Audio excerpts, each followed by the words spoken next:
Selamat datang di e-learning Inovasi Pelayanan Publik. Ini adalah video ketiga mengenai petunjuk teknis penggunaan Sinovik 2020. Sinovik adalah Sistem Informasi Inovasi Pelayanan Publik. Ini adalah website yang digunakan sebagai sarana dalam pelaksanaan kompetisi inovasi pelayanan publik atau KIPP. Sinovik dapat diakses menggunakan personal komputer, laptop, ataupun smartphone. Caranya adalah membuka browser, kemudian ketikkan alamat sinovik.menpan.go.id.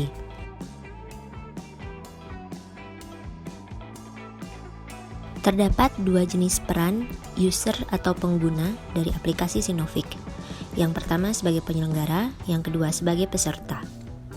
Sebagai penyelenggara, terdapat tiga fungsi, yaitu sebagai admin Kemenpan RB atau tim sekretariat KIPP, yang kedua tim evaluator atau TE, dan yang ketiga tim panel independen atau TPI. Sementara itu, peserta terdiri dari admin lokal dan unit pelayanan publik atau UPP. Setiap instansi peserta memiliki satu admin lokal yang tugasnya sebagai koordinator atau pembina inovasi pelayanan publik di lingkup instansi masing-masing. Dalam Sinovik, peran admin lokal adalah sebagai berikut.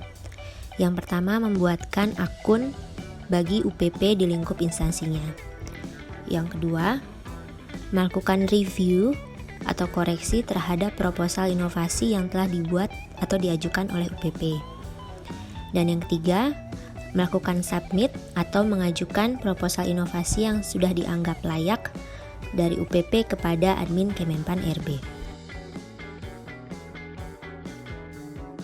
Sementara itu, UPP yang dimaksud dalam Sinovik adalah unit kerja atau unit pelayanan publik yang memiliki inovasi yang akan diajukan dalam KIPP. Tugas UPP di sini adalah membuat proposal inovasi sesuai format dalam Sinovik, kemudian melakukan submit atau mengajukan proposal tersebut kepada admin lokal untuk direview sebelum kemudian diajukan kepada admin Kemenpan RB.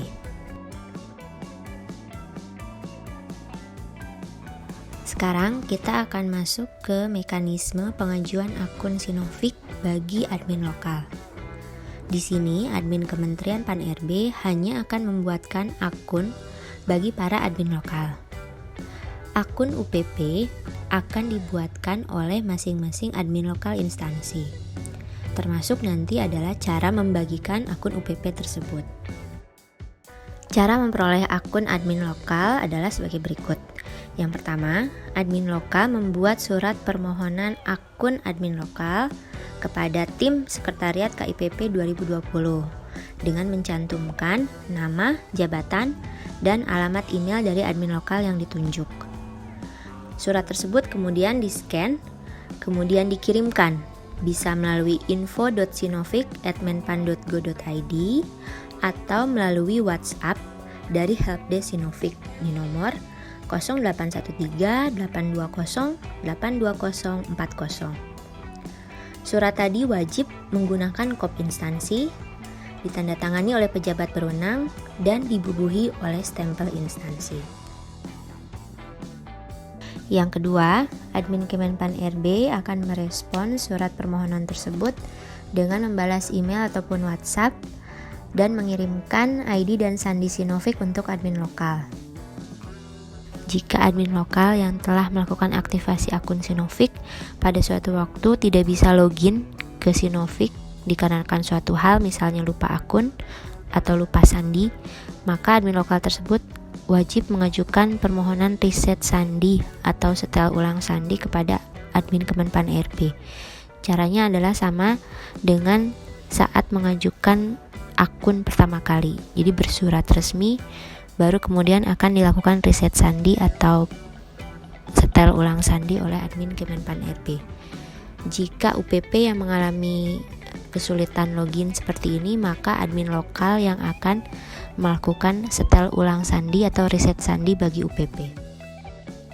Setelah menerima akun Sinovik, baik admin lokal maupun UPP wajib untuk melakukan 3 langkah berikut untuk dapat mengakses seluruh fitur Sinovik. yaitu login, kemudian melengkapi profil, dan yang terakhir mengganti sandi lama dengan sandi yang baru. Untuk dapat login ke Sinovik, silakan buka sinovik.menpan.go.id di browser Anda sehingga muncul tampilan beranda Sinovik seperti pada layar. Kemudian Anda bisa melakukan klik di tombol login di pojok kanan atas atau klik tombol masuk Sinovik. Selanjutnya akan terbuka halaman login Sinovik. Anda masukkan ID dan sandi, klik tombol I'm not a robot, lalu klik tombol masuk aplikasi.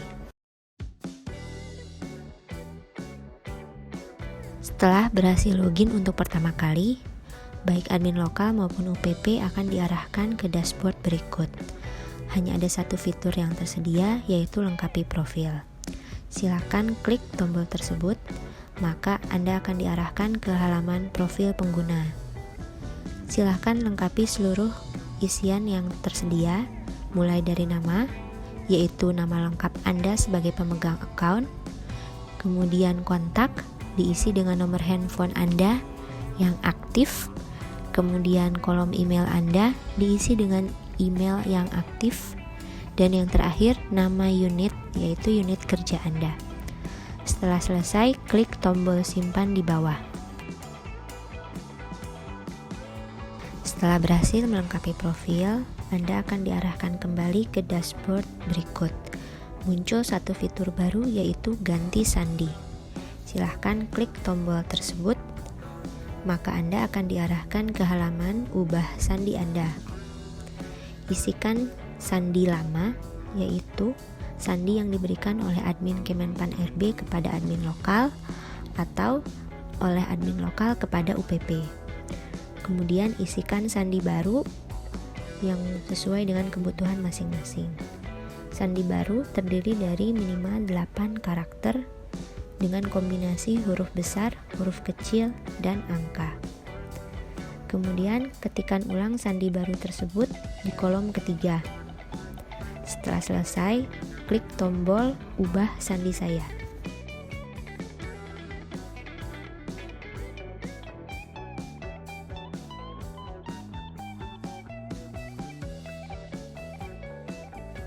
Selanjutnya kita akan masuk ke peran admin lokal, yaitu membuat akun UPP.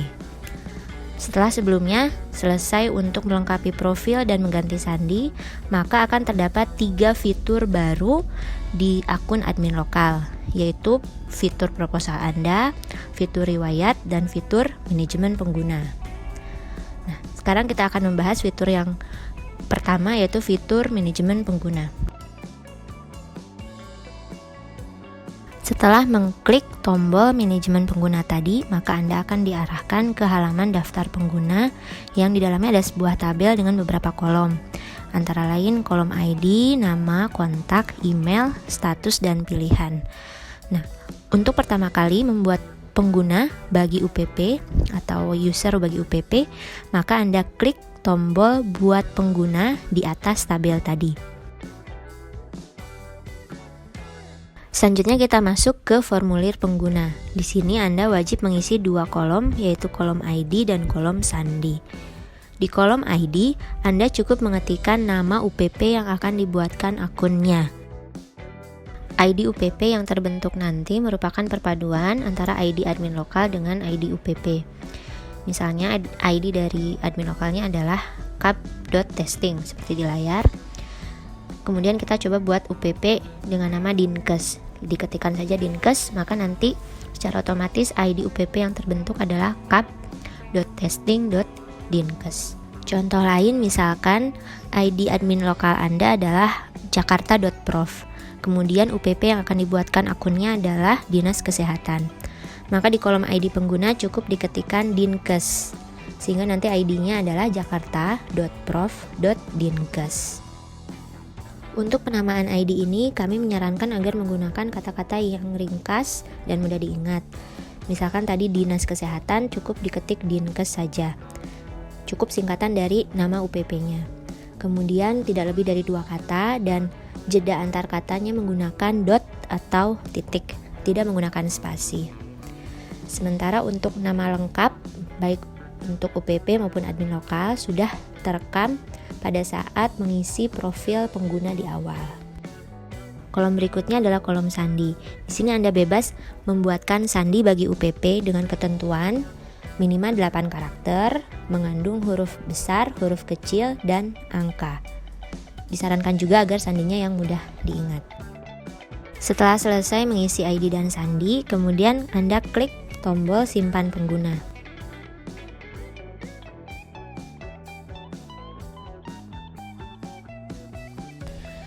Anda secara otomatis akan masuk kembali ke halaman daftar pengguna di mana ID UPP yang baru saja dibuat sudah masuk ke tabel pengguna. Seperti contoh di layar, ID UPP-nya adalah kap.testing.dinkes dengan status siap digunakan. Artinya ID UPP tersebut siap untuk diberikan pada UPP agar mereka bisa login ke Sinovik. Jika UPP sudah login kemudian melengkapi profilnya, maka kolom-kolom nama, kontak, dan email akan terisi secara otomatis. Kemudian status UPP-nya akan berubah dari siap digunakan menjadi pengguna aktif. Di kolom pilihan terdapat 3 fitur yang bisa digunakan oleh admin lokal. Yang pertama adalah simbol kunci, yaitu fitur reset sandi. Fungsinya adalah untuk menyetel ulang sandi dari akun UPP. Yang kedua adalah fitur ubah status, disimbolkan dengan tanda silang atau checklist.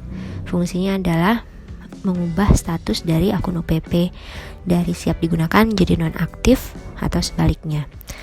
Fitur ketiga adalah fitur hapus pengguna. Fitur ini bisa digunakan jika admin lokal bermaksud untuk menghapus akun UPP yang sudah pernah dibuat. Untuk kembali ke dashboard awal, Anda bisa klik menu kompetisi di bagian atas, kemudian klik home. Di halaman beranda ini, kita bisa melihat terdapat hitung mundur atau countdown penutupan pendaftaran proposal. Kemudian jika kita tarik lagi ke bawah, juga terdapat tabel rekapitulasi proposal yang berada di bawah koordinasi admin lokal tersebut. Terdapat 2 menu lain yang akan kita bahas fungsinya, yaitu riwayat dan proposal. Pertama kita klik menu riwayat. Anda akan diarahkan ke halaman riwayat aktivitas. Ini berisi seluruh kegiatan atau aktivitas baik yang dilakukan oleh admin lokal maupun UPP dan keterangan tanggal serta waktunya.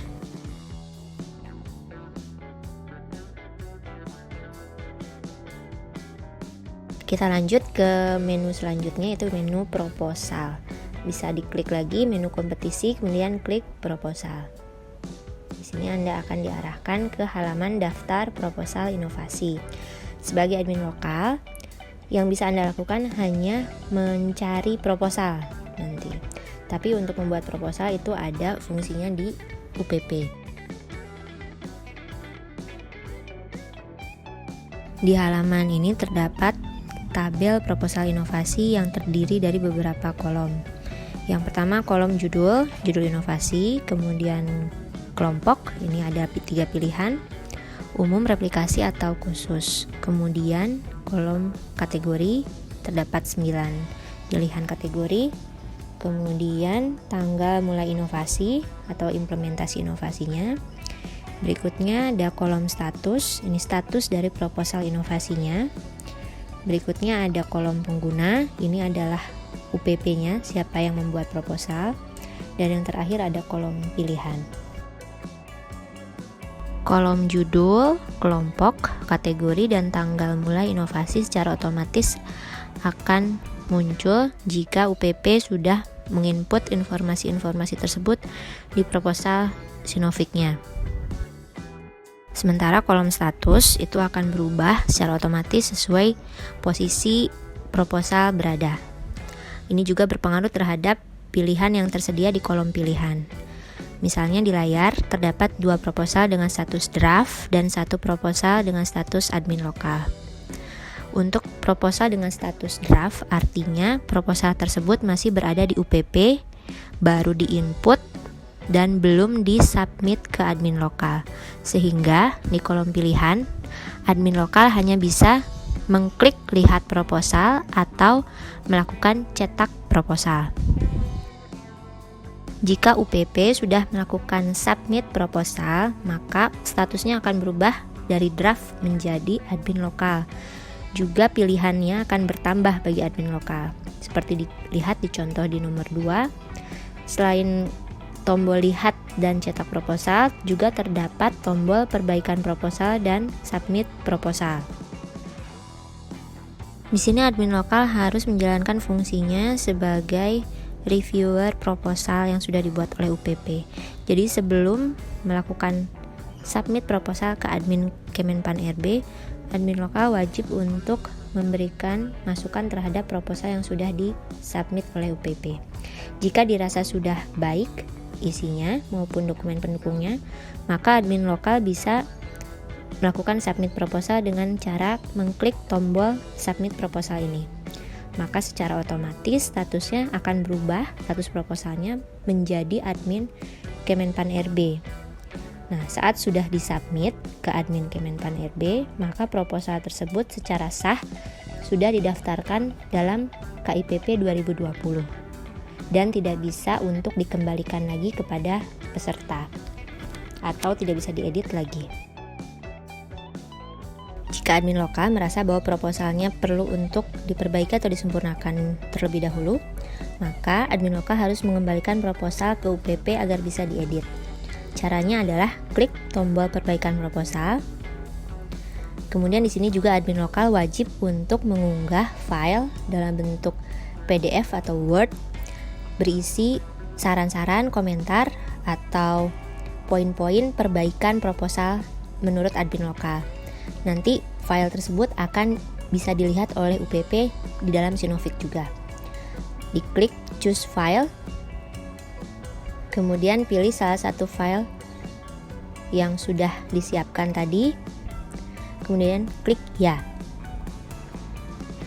Maka secara otomatis status dari proposal tersebut akan menjadi perbaikan proposal dan akan bisa diedit oleh UPP. Selain dua tombol tadi yaitu submit dan perbaikan proposal, admin lokal juga bisa mengklik tombol lihat dan cetak proposal. Di tombol lihat proposal, admin lokal akan diarahkan ke halaman proposal utuh yang sudah diinput oleh UPP, mulai dari judul sampai dengan jawaban-jawabannya, beserta dokumen pendukungnya tentu saja. Kemudian di fitur cetak proposal, secara otomatis proposal di Sinovik tadi akan diunduh dalam bentuk PDF untuk bisa di-save atau disimpan di perangkat masing-masing atau di print out. Semua yang sudah dijelaskan tadi adalah fitur-fitur yang dapat digunakan oleh admin lokal. Berikutnya kita akan masuk ke penjelasan mengenai fitur-fitur yang dapat digunakan oleh admin UPP. Langkah pertama tentu dengan login, dengan masukkan ID dan sandi yang sudah diberikan oleh admin lokal, kemudian klik I'm not robot, baru klik masuk aplikasi. Setelah berhasil login untuk pertama kali, maka langkah selanjutnya adalah sama seperti yang saya jelaskan pada saat di akun admin lokal, yaitu melengkapi profil dan mengganti sandi. Baru kemudian fitur proposal Anda dan fitur riwayat akan muncul. Pada contoh ini kita masuk sebagai admin UPP yang sudah melengkapi profil dan mengganti sandi, sehingga fitur proposal Anda dan riwayat sudah muncul di akunnya, seperti di layar. Kita akan langsung masuk ke menu proposal Anda untuk akun UPP. Kita klik menu proposal Anda yang akan mengarahkan Anda ke halaman daftar proposal inovasi, mirip seperti yang di halaman admin lokal. Bedanya adalah di akun UPP terdapat tombol membuat proposal baru.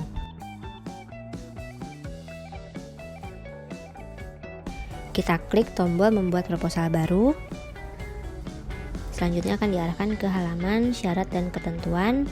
Ini semua ada di dalam keputusan Menteri Pan RB nomor 44 tahun 2020 dan tentunya di peraturan Menteri Pan RB nomor 5 tahun 2019. Jika sudah dibaca semua, Anda bisa klik kotak ini, checklist, menyatakan bahwa semua informasi yang disampaikan dalam proposal inovasi nanti adalah benar. Jika nanti terbukti tidak benar, maka akan didiskualifikasi atau dibatalkan dan dicabut penghargaan yang mungkin sudah diberikan. Nah, klik lanjut membuat proposal. Saat pertama kali membuat proposal, kita akan diwajibkan untuk mengisi 3 formulir sebelum masuk ke halaman proposal utama. Formulir pertama ini adalah formulir kelompok inovasi, yang kedua adalah formulir standar pelayanan, dan yang ketiga formulir pendukung. Di formulir pertama, kita diminta untuk memilih salah satu dari 3 kelompok inovasi yang tersedia, yaitu ada kelompok umum, replikasi, atau khusus. Berikut di atas adalah penjelasan dari masing-masing kelompok tersebut. Di bawah pertanyaan juga terdapat 3 tombol yang bisa dipilih. Tombol X, tombol pertama adalah kembali ke daftar proposal. Yang kedua, yang di tengah adalah tombol simpan. Yang ketiga adalah tombol simpan dan selanjutnya. Artinya setelah klik ini akan langsung diarahkan ke halaman selanjutnya. Jika inovasi Anda masuk ke kelompok umum, maka klik pilihan umum, kemudian klik tombol simpan dan selanjutnya, yang akan langsung mengarahkan ke halaman kedua, formulir kedua, yaitu formulir standar pelayanan. Begitu juga jika misalkan Anda memilih untuk masuk ke kelompok replikasi, klik pilihan replikasi, kemudian klik tombol simpan dan selanjutnya. Namun, jika Anda memilih kelompok khusus, maka sebelum simpan dan selanjutnya bisa dipilih, Anda juga harus memilih salah satu inovasi yang ada di daftar yang tersedia. Ini memang kelompok khusus untuk inovasi yang sudah menerima penghargaan di tahun 2014 sampai 2018 sebagai top 9 atau top 25 atau top 35 atau top 40. Ini hanya bisa pilih salah satu per judul inovasi. Misalkan diklik yang paling pertama, ini adalah inovasi 112. Klik pilih. Setelah terpilih inovasinya, baru klik simpan dan selanjutnya.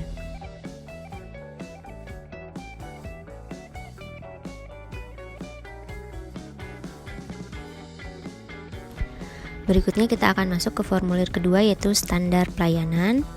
Berisi 6 pertanyaan yang jawabannya hanya 2, yaitu ya atau tidak, mengenai standar pelayanan yang ada di unit masing-masing. Semua pertanyaan wajib diisi, tidak masalah jika dijawab tidak, karena tidak mempengaruhi penilaian inovasi yang diajukan. Jika Anda juga memiliki dokumen pendukung untuk formulir ini, bisa diunggah di fitur di bawah, yaitu choose file, kemudian pilih dokumen yang akan diunggah. Di sini adalah dokumen standar pelayanan, bentuknya hanya dalam bentuk PDF, kemudian ada maksimal kapasitas yaitu 2 MB. Klik choose file, misalkan ada dokumen yang akan diunggah, pilih dokumen yang akan diunggah tadi, kemudian klik OK dan klik simpan dan selanjutnya. Selanjutnya kita masuk ke formulir 3, itu formulir pendukung. Ini menanyakan 2 hal, yaitu keterhubungan dengan SIPP dan dengan SP4N lapor. Dijawab saja apakah ya atau tidak. Kemudian jika memang ada dokumen pendukung, misalkan ini SK pengelola pengaduan, bisa juga diunggah di fitur di bawah, itu di fitur choose file, pilih file SK yang akan diunggah, kemudian klik OK. Nah, setelah berhasil terunggah, Anda bisa klik simpan dan lanjutkan ke halaman proposal. Formulir 2 dan 3 tadi bukan merupakan bagian dari penilaian inovasi yang diajukan. Itu adalah survei yang kami lakukan terhadap UPP, apakah sudah ada standar pelayanan, apakah sudah terhubung dengan SIPP dan SP4N lapor. Wajib untuk diisi tapi tidak mempengaruhi penilaian. Kedua dokumen tadi wajib untuk diisi, ya atau tidaknya juga tidak wajib untuk didukung dengan dokumen pendukung. Jadi jika memang tidak ada dokumennya tidak perlu diunggah, asal sudah dijawab ya atau tidaknya. Formulir proposal hanya bisa diakses apabila Anda sudah mengisi seluruh pertanyaan di formulir kedua dan 3, yaitu formulir standar pelayanan dan formulir pendukung tadi. Namun memang tidak wajib untuk disertai dengan dokumen pendukung. Asal sudah diisi maka akan bisa masuk ke formulir proposal. Baik, kita masuk ke penjelasan mengenai proposal. Tadi untuk kelompok, saya sudah mengubahnya kembali dari kelompok khusus menjadi kelompok umum terlebih dahulu. Kemudian klik simpan dan selanjutnya kita masuk ke halaman proposal di informasi utama. Di sini terdapat beberapa kolom yang perlu diisi. Kolom pertama adalah kolom kelompok. Ini secara otomatis sudah terisi sesuai dengan pilihan di awal tadi. Kolom berikutnya ini judul proposal. Ini di sini kita mengetikkan nama dari inovasinya. Ini disarankan bisa berupa singkatannya. Kemudian ada dalam kurung kepanjangannya apa, jika memang merupakan singkatan. Berikutnya yang harus diisi adalah tanggal pelaksanaan inovasi. Di sini adalah maksudnya tanggal inovasinya dimulai atau diimplementasikan. Sesuai formatnya hari, strip bulan, strip tahun. Jadi bisa diketik misalkan tanggal sekian. Ya, tinggal dipilih. Kemudian yang berikutnya lagi adalah bukti inisiasi inovasi. Nah, ini dalam kurungnya adalah URL atau Google Drive link. Jadi di sini Anda diminta untuk mengunggah bukti bahwa inovasi tersebut, inovasi Anda dilaksanakan, dimulai di tanggal yang Anda cantumkan di atas. Bukti yang bisa disampaikan misalnya foto kegiatan launching inovasi. Di foto tersebut harus jelas tanggal yang dimaksud adalah tanggal yang Anda cantumkan di atas tadi. Atau misalkan dalam bentuk keluarnya peraturan dari pimpinan UPP atau pimpinan instansi. Jadi menerangkan dengan jelas bahwa tanggal tersebut inovasi A atau program A itu dimulai. Bisa juga berupa surat atau dokumen resmi lainnya. Intinya apapun yang menunjukkan bahwa inovasi Anda dimulai di tanggal tersebut. Selanjutnya adalah pilihan kategori inovasi pelayanan publik. Di sini terdapat 9 tema, 9 sektor yang bisa dipilih dari mulai pengentasan kemiskinan sampai tata kelola pemerintahan. Di sini harus dipilih dengan baik karena nanti di pertanyaan proposal ada satu pertanyaan mengenai pilihan kategori ini. Satu inovasi hanya bisa dikompetisikan dalam satu kategori inovasi.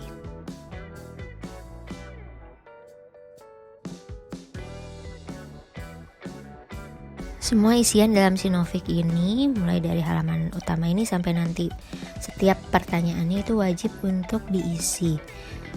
Jika ada satu kolom jawaban yang tidak lengkap atau tidak diisi, maka secara otomatis tidak masuk dalam atau tidak lolos dalam seleksi administrasi nanti. Di sini ada 4 tombol. Kalau kita perhatikan, yang pertama ini tombol kembali ke daftar proposal. Artinya kalau kita klik ini dan kita belum simpan, maka isian yang tadi kita sudah isi akan tertutup dan halaman akan berganti ke halaman daftar proposal.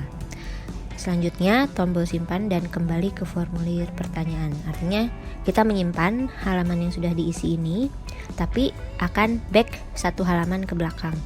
Artinya ke halaman formulir pendukung tadi ya. Berikutnya adalah tombol simpan. Jika diklik maka isian yang tadi sudah dilengkapi diisi akan tersimpan, tersave dengan aman, tapi tetap di halaman ini. Kemudian berikutnya adalah tombol simpan dan selanjutnya. Jadi setelah tersimpan isiannya otomatis akan diarahkan atau dilanjutkan ke halaman berikutnya. Kita klik tombol simpan dan selanjutnya kita lanjut ke halaman berikutnya yaitu ringkasan proposal. Nah, di sini Anda bisa lihat di sebelah kiri ini ada menu ya.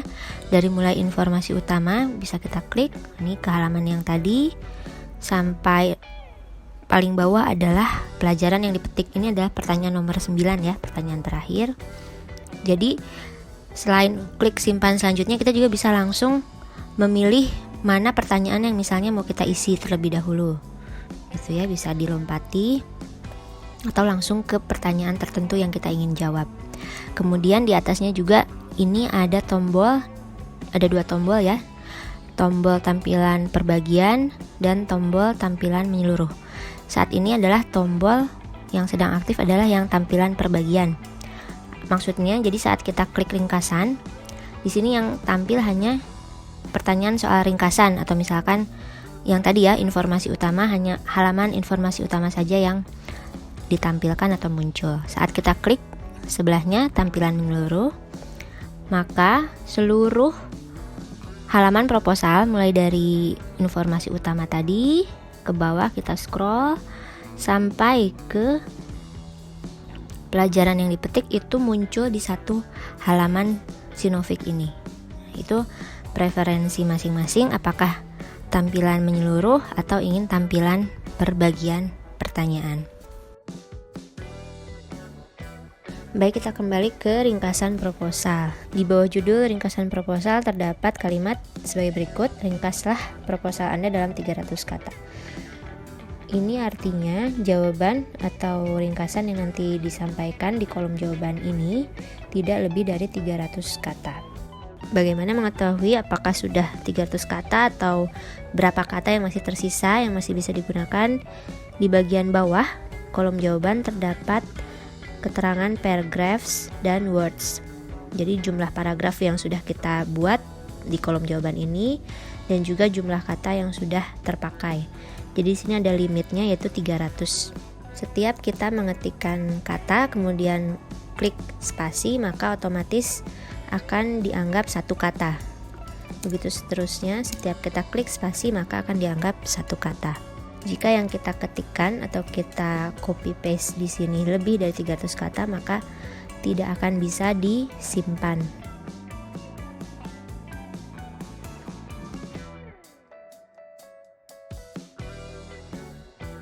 Di atas kolom jawaban ini juga terdapat menu editor teks sederhana, seperti contohnya ini ada bold, huruf tebal, ada underline, dan lain-lain. Tapi yang penting adalah fitur tautan ini atau link. Fitur tautan ini berfungsi untuk melampirkan dokumen pendukung yang relevan dan mendukung jawaban yang sudah kita berikan di kolom jawaban tadi. Kita klik tautan, akan muncul tampilan seperti di layar. Di kolom display text ini, Anda bisa mengetikkan judul dari tautan yang akan dilampirkan. Misalnya kita beri judul dokumen pendukung untuk ringkasan. Kemudian di kolom URL ini kita bisa mengcopy pastekan link atau tautan dari Google Drive atau misalkan Dropbox yang kita gunakan untuk menyimpan dokumen pendukung. Penamaan link atau tautan di kolom display text tadi juga tidak perlu terlalu panjang karena setiap Anda mengetikkan atau mengklik spasi maka itu akan dihitung satu kata juga dan mengurangi jumlah kata yang tersedia. Setelah diisi display text dan URL, kemudian diklik OK, maka secara otomatis link atau tautannya akan terbentuk. Untuk jenis dokumen yang bisa dilampirkan itu sangat variatif dan beragam, bisa berbentuk PDF, Word, berbagai format file, dokumen, kemudian juga bisa berbagai jenis, misalkan tabel, grafik, atau foto. Untuk dokumen berbentuk video bisa juga diunggah terlebih dahulu ke situs YouTube. Jadi nanti yang dilampirkan adalah link atau tautan ke situs YouTube di mana video tersebut diunggah. Ringkasan proposal ini memang tidak termasuk dalam penilaian proposal secara keseluruhan, namun tetap merupakan bagian yang penting karena di sini Anda akan menyampaikan mengenai poin-poin utama yang penting dari seluruh isi proposal. Ini fungsinya untuk memberikan gambaran secara ringkas dan singkat kepada evaluator mengenai inovasi Anda. Jadi, walaupun tidak ada poin penilaiannya, bagian ringkasan ini tetap wajib untuk diisi. Di bawah kolom jawaban kita juga akan melihat ada 4 tombol yang bisa dipilih, yaitu tombol kembali ke daftar proposal, simpan dan kembali, ini berarti simpan halaman ini dan kembali satu halaman sebelumnya. kemudian klik simpan saja. Ini adalah simpan dan tetap di halaman yang sama. Dan terakhir tombol simpan dan selanjutnya, artinya menyimpan yang sudah ditambahkan di halaman ini dan langsung diarahkan ke halaman selanjutnya. Agar tidak ada yang terlewat untuk disimpan, sebaiknya klik tombol paling kanan ini simpan dan selanjutnya agar tetap tersimpan semua yang sudah ditambahkan di halaman ini dan langsung diarahkan ke halaman selanjutnya.